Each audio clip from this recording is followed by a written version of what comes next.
Já, Sara Ragnar, þú ert hérna fulltrúi IBR Já. og ert fulltrúi þá fyrir Laugardalshlaupið sem var valið besta utanvegarhlaupið og miðnæturhlaupið sem var annað besta götuhlaupið, til hamingju með það. Takk fyrir. Segðu mér, hvernig er svona staðan á þessum hlaupum eins og Laugardalshlaupinu, nú er náttúrulega skráningu lokið og fleira. Þú ert að taka við þar verkefnið, eða ekki? Já, ég er orðin hlaupastjóri Laugardalshlaupsins og það gengur bara rosa vel. Það er uppselt í hlaupið og biðlistinn er bara, við tökum inn á biðlista um leið og við getum og hann er uppdeitaður bara reglulega þegar fólk er svona aðeins að detta út. Vegna bara meiðsla og fleira, þannig að það er bara mjög spennandi. Já.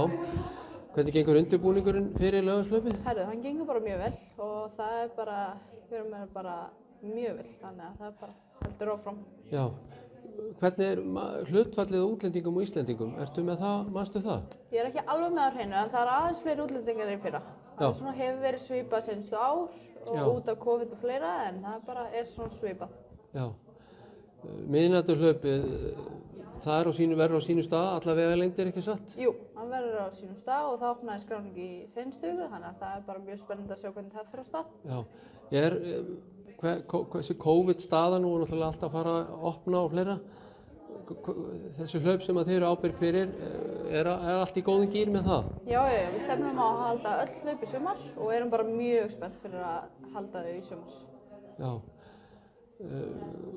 Herru, frábært. Takk hérlega fyrir þetta. Takk fyrir.